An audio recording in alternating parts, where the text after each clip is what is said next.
Good morning. I'm going to read to you George Orwell's Shooting an Elephant.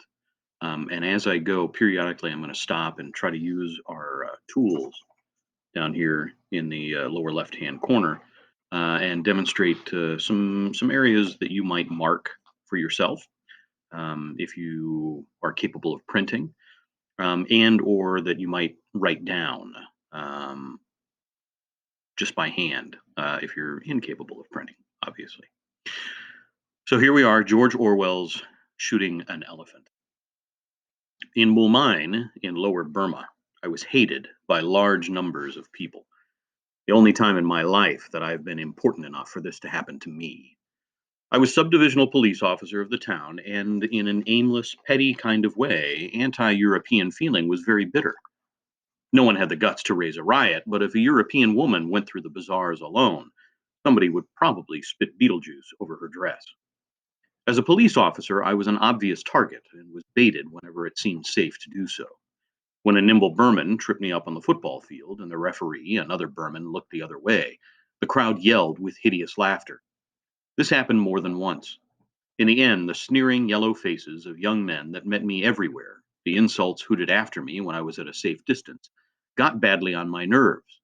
The young Buddhist priests were the worst of all. There were several thousands of them in the town, and none of them seemed to have anything to do except stand on street corners and jeer at Europeans.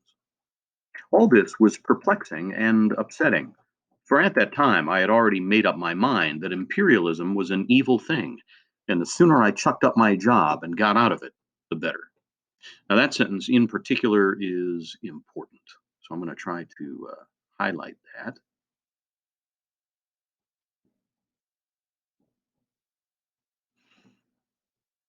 All right, that worked. Theoretically, and secretly, of course, I was all for the Burmese and all against their oppressors, the British. As for the job I was doing, I hated it more bitterly than I can perhaps make clear. And I want to emphasize that as well.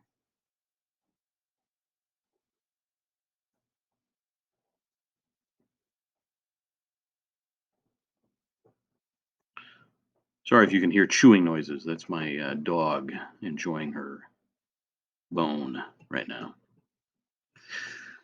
In a job like that, you see the dirty work of empire at close quarters.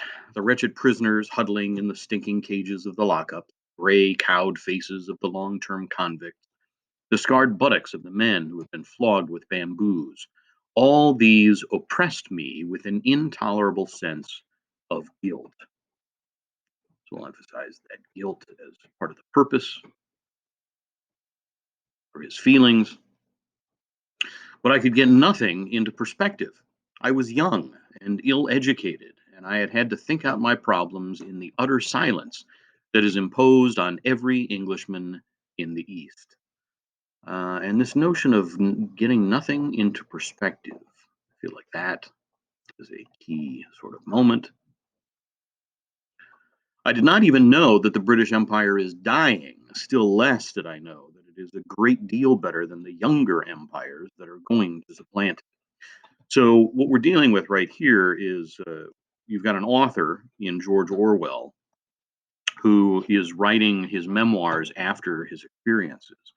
And so he has a sense of what's coming in terms of when exactly he writes this. Is he talking about the United States here, or is he talking about Nazi Germany, which is possibly more likely at the time that he actually writes this? I think the publication was in 1930s, I want to say, although I could be wrong. That's something I'm going to have to look up for you. All I knew was that I was stuck between my hatred of the empire I served and my rage against the evil spirited little beasts who tried to make my job impossible. With one part of my mind, I thought of the British Raj as an unbreakable tyranny, as something clamped down in secula seculorum upon the will of prostrate peoples. With another part, I thought that the greatest joy in the world would be to drive a bayonet into a Buddhist priest's guts. Feelings like these are the normal byproducts of imperialism. Ask any Anglo Indian official if you can catch him off duty. And so that conflict, what's the psychological term? Uh, it is not anything that is immediately coming to me, but I know you know it. For those of you who've taken psych and AP psych at the very least. In fact, somebody I believe recently wrote about that concept of holding two conflicting ideas in the mind at the same time. Um, it's not hitting me right away. One day something happened which, in a roundabout way, was enlightening. It was a tiny incident in itself, but it gave me a better glimpse than I had had before of the real nature of imperialism, the real motives for which despotic governments act. Early one morning, the sub inspector at a police station the other end of the town rang me up on the phone and said that an elephant was ravaging the bazaar. Would I please come and do something about it? I did not know what I could do, but I wanted to see what was happening, and I got onto a pony and started out. I took my rifle, an old 44 Winchester, much too small to kill an elephant, but I thought the noise might be useful in terrorem. Various Burmans stopped me on the way and told me about the elephant's doings. It was not, of course, a wild elephant, but a tame one which had gone must. It had been chained up, as tame elephants always are when their attack of must is due, but on the previous night it had broken its chain and escaped. Its mahout, the only person who could manage it when it was in this state, had set out in pursuit, but had taken the wrong direction and was now 12 hours' journey away. And in the morning, the elephant had suddenly reappeared in the town. The Burmese population had no weapons and were quite helpless against it. It had already destroyed somebody's bamboo hut, killed a cow, and raided some fruit stalls and devoured the stock. Also, it had met the municipal rubbish van, and when the driver jumped out and took to his heels, had turned the van over and inflicted violence upon it. The Burmese sub inspector and some Indian constables were waiting for me in the quarter where the elephant had been seen. It was a very poor quarter, a labyrinth of squalid bamboo huts, thatched with palm leaf, winding all over a steep hillside. I remember that it was a cloudy, stuffy morning at the beginning of the rains. We began questioning the people as to where the elephant had gone, and, as usual, failed to get any definite information. That is invariably the case in the East. A story always sounds clear enough at a distance, but the nearer you get to the scene of events, the vaguer it becomes. Now, this philosophical kind of idea feels like another important kind of moment there. I don't know what happened to the size of my pen, but there it is. Some of the people said that the elephant had gone in one direction, some said that he had gone in another, some professed not even to have heard of any elephant. I'd almost made up my mind that the whole thing was a pack of lies when we heard yells a little distance away. There was a loud, scandalized cry of, "Go away, child, go away this instant," and an old woman with a switch in her hand came running around the corner of a hut, violently shooing away a crowd of naked children. Some more women followed, clicking their tongues and exclaiming. Evidently, there was something that the children ought not to have seen. I rounded the hut and saw a man's dead body sprawling in the mud. He was an Indian, a black Dravidian coolie, almost naked, and he could not have been dead many minutes. The people said that the elephant had come suddenly upon him round the corner of the hut, caught him with its trunk, put its foot on his back, and ground him into the earth. This was the rainy season, and the ground was soft, and his face had scored a trench a foot deep and a couple of yards long. He was lying on his belly with arms crucified and head sharply twisted to one side. His face was coated with mud, the eyes wide open, the teeth bared and grinning with an expression of unendurable agony. Never tell me, by the way, that the dead look peaceful. Most of the corpses I've seen look devilish. The friction of the great beast's foot had stripped the skin from his back as neatly as one skins a rabbit. As soon as I saw the dead man, I sent an orderly to a friend's house nearby to borrow an elephant rifle. I had already sent back the pony, not wanting it to go mad with fright and throw me if it smelt the elephant. The orderly came back in a few minutes with a rifle and 5 cartridges. And meanwhile, some Burmans had arrived and told us that the elephant was in the paddy fields below, only a few hundred yards away. As I started forward, practically the whole population of the quarter flocked out of the houses and followed me. They had seen the rifle and were all shouting excitedly that I was going to shoot the elephant. They had not shown much interest in the elephant when he was merely ravaging their homes, but it was different now that he was going to be shot. It was a bit of fun to them, as it would be to an English crowd. Besides, they wanted the meat. It made me vaguely uneasy. I had no intention of shooting the elephant. I had merely sent for the rifle to defend myself if necessary, and it is always unnerving to have a crowd following you. So this particular sentence is of interest to me. I like the way that he writes it, and I like the first reference to, the fact that the shooting of the elephant in the title, shooting an elephant. Um, he says here he has no intention of shooting the elephant. So you want to start asking yourself what's going to happen here. I marched down the hill, looking and feeling a fool, with a rifle over my shoulder and an ever growing army of people jostling at my heels. At the bottom, when you got away from the huts, there was a metalled road, and beyond that, a miry waste of paddy fields, 1,000 yards across, not yet plowed, but soggy from the first rains, dotted with coarse grass. The elephant was standing 8 yards from the road, his left side towards us. He took not the slightest notice of the crowd's approach. He was tearing up bunches of grass, beating them against his knees to clean them, and stuffing them into his mouth. I had halted on the road. As soon as I saw the elephant, I knew with perfect certainty that I ought not to shoot him. So again, I'm going to mark that. It is a serious matter to shoot a working elephant. It is comparable to destroying a huge and costly piece of machinery, and obviously one ought not to do it if it can possibly be avoided. And at that distance, peacefully eating, the elephant looked no more dangerous than a cow. I thought then, and I think now, that his attack of must was already passing off, in which case he would merely wander harmlessly about until the mahout came back and caught him. Moreover, I did not in the least want to shoot him. I decided I would watch him for a little while to make sure he did not turn savage again and then go home. So, convinced. I knew I wasn't going to, that I ought not to, I didn't want to. So, pretty certain. But at that moment, I glanced round at the crowd that had followed me. It was an immense crowd, 2,000 at the least, and growing every minute. It blocked the road for a long distance on either side. I looked at the sea of yellow faces above the garish clothes, faces all happy and excited over this bit of fun, all certain that the elephant was going to be shot. So the crowd has a different perspective than our narrator.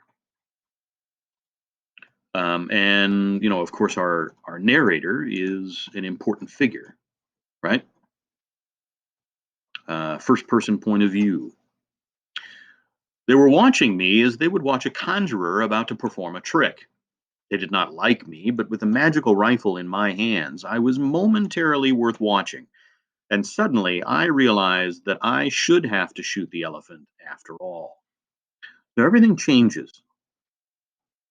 And so a question that you want to be asking is why has he changed his mind? Why does he have to shoot the elephant? He does not want to. He ought not to. Um, he wasn't going to. He had no intention of doing so. But now all of a sudden he has to. The people expected it of me, and I had got to do it. I could feel their 2,000 wills pressing me forward irresistibly. And it was at this moment, as I stood there with the rifle in my hands, that I first grasped the hollowness. And I'm going to actually stop mid sentence. This word, not the sentence itself. Well, the sentence itself is important, but that word is crucial. That I first grasped the hollowness, the futility of the white man's dominion in the East.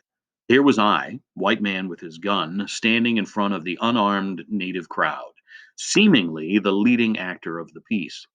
But in reality, I was only an absurd puppet, pushed to and fro by the will of those yellow faces behind. I perceived in this moment that when the white man turns tyrant, it is his own freedom that he destroys. He becomes a sort of hollow, posing dummy, the conventionalized figure of a sahib. So this too, this whole chunk, hollow posing dummy, to the Sahib. The repetition of hollow there, again, is crucial. For it is the condition of his rule that he shall spend his life in trying to impress the natives. And so, in every crisis, he has got to do what the natives expect of him. He wears a mask and his face grows to fit it. I had got to shoot the elephant. I had committed myself to doing it when I sent for the rifle. A sahib has got to act like a sahib. He has got to appear resolute, to know his own mind and do definite things. To come all that way, rifle in hand, with 2,000 people marching at my heels, and then to trail feebly away, having done nothing. No, that was impossible. The crowd would laugh at me, and my whole life, every white man's life in the East, was one long struggle, not to be laughed at. So from that moment, I had got to shoot the elephant to the end of the paragraph is very important. But so too is this final phrase,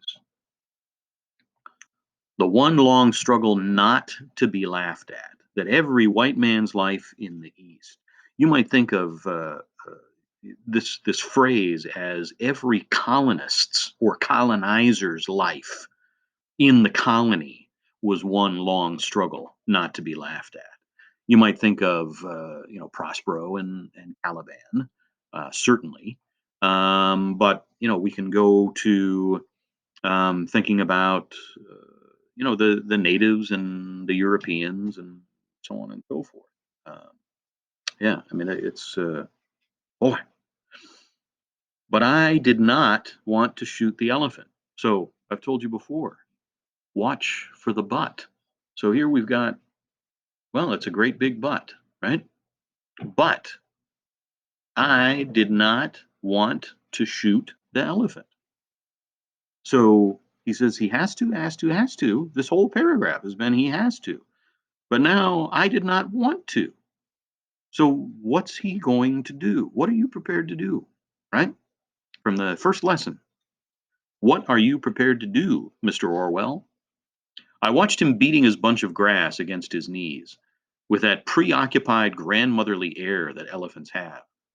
It seemed to me that it would be murder to shoot him. At that age, I was not squeamish about killing animals, but I had never shot an elephant and never wanted to. Somehow it always seems worse to kill a large animal. Besides, there was the beast's owner to be considered. Alive, the elephant was worth at least 100 pounds. Dead, he would only be worth the value of his tusks. 5 pounds, possibly. But I had got to act quickly. I turned to some experienced looking Burmans who had been there when we arrived and asked them how the elephant had been behaving. They all said the same thing. He took no notice of you if you left him alone, but he might charge if you went too close to him. It was perfectly clear to me what I ought to do. And so, again, we've got a moment of clarity for our narrator. Perfectly clear to me what I ought to do. I knew what I was supposed to do. I ought to walk up to within, say, 25 yards of the elephant and test his behavior. If he charged, I could shoot. If he took no notice of me, it would be safe to leave him until the mahout came back. But also, I knew that I was going to do no such thing. I was a poor shot with a rifle, and the ground was soft mud into which one would sink at every step. If the elephant charged and I missed him, I should have about as much chance as a toad under a steamroller. But even then, I was not thinking particularly of my own skin, only of the watchful yellow faces behind. For at that moment, with the crowd watching me, I was not afraid in the ordinary sense, as I would have been if I had been alone. A white man mustn't be afraid in front of natives. And so, in general, he isn't afraid. The sole thought in my mind was that if anything went wrong, those 2,000 Burmans would see me pursued, caught, trampled on, and reduced to a grinning corpse like that Indian up the hill. And if that happened, it was quite possible that some of them would laugh. That would never do. So again, we're dealing with the narrator's conflict and concern, his fear of being laughed at. How does that motivate some of us sometimes? There was only one alternative. I shoved the cartridges into the magazine and lay down on the road to get a better aim.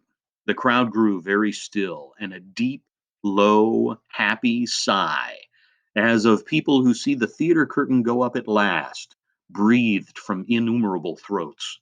They were going to have their bit of fun, after all. The rifle was a beautiful German thing with crosshair sights. I did not then know that in shooting an elephant, one would shoot to cut an imaginary bar running from earhole to earhole.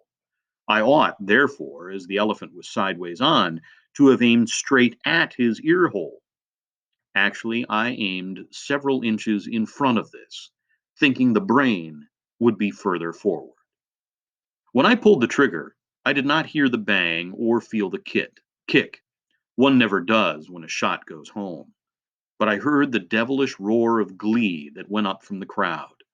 In that instant, in too short a time, one would have thought, even for the bullet to get there, a mysterious, terrible change had come over the elephant. He neither stirred nor fell, but every line of his body had altered. He looked suddenly stricken, shrunken, immensely old, as though the frightful impact of the bullet had paralyzed him without knocking him down. At last, after what seemed a long time, it might have been 5 seconds, I dare say, he sagged flabbily to his knees. His mouth slobbered. An enormous senility seemed to have settled upon him. One would have imagined him thousands of years old. I fired again into the same spot. At the second shot, he did not collapse, but climbed with desperate slowness to his feet and stood weakly upright, with legs sagging and head drooping. I fired a third time. That was the shot that did for him. You could see the agony of it jolt his whole body and knock the last remnant of strength from his legs. But in falling, he seemed for a moment to rise, for as his hind legs collapsed beneath him, he seemed to tower upward like a huge rock, toppling, his trunk reaching skyward like a tree. He trumpeted for the first and only time, and then down he came, his belly towards me, with a crash that seemed to shake the ground, even where I lay. I got up. The Burmans were already racing past me across the mud. It was obvious that the elephant would never rise again, but he was not dead. He was breathing very rhythmically with long, rattling gasps, his great mound of a side painfully rising and falling. His mouth was wide open. I could see far down into caverns of pale pink throat. I waited a long time for him to die, but his breathing did not weaken. Finally, I fired my two remaining shots into the spot where I thought his heart must be. The thick blood welled out of him like red velvet, but still he did not die. His body did not even jerk when the shots hit him. The tortured breathing continued without a pause. He was dying, very slowly and in great agony, but in some world remote from me where not even a bullet could damage him further. I felt that I had got to put an end to that dreadful noise. It seemed dreadful to see the great beast lying there, powerless to move and yet powerless to die, and not even to be able to finish him. I sent back for my small rifle and poured shot after shot into his heart and down into his throat. They seemed to make no impression. The tortured gasps continued as steadily as the ticking of a clock. In the end, I could not stand it any longer and went away. I heard later that it took him half an hour to die. Burmans were bringing dash and baskets even before I left, and I was told they had stripped his body almost to the bones by the afternoon. Afterwards, of course, there were endless discussions about the shooting of the elephant. The owner was furious, but he was only an Indian and could do nothing. Besides, legally, I had done the right thing, for a mad elephant has to be killed, like a mad dog, if its owner fails to control it. Among the Europeans, opinion was divided. The older men said I was right. The younger men said it was a damn shame to shoot an elephant for killing a coolie because an elephant was worth more than any damn Koringi coolie. And afterwards, I was very glad that the coolie had been killed. It put me legally in the right, and it gave me a sufficient pretext for shooting the elephant. I often wondered whether any of the others grasped that I had done it solely to avoid looking a fool. So another question, I've shared some questions with you on Canvas, um, but another question for you to be considering is, how does the author feel about colonization, imperialism, about his position? So we can see here that he did indeed write it in 1936. Nazis are coming to power. Again, is that who he's talking about as he's talking about the British? So consume this and think about it, and we'll talk about it in our Zoom. Um, and if you've got any questions, for sure. Okay, take care, and talk to you later this morning.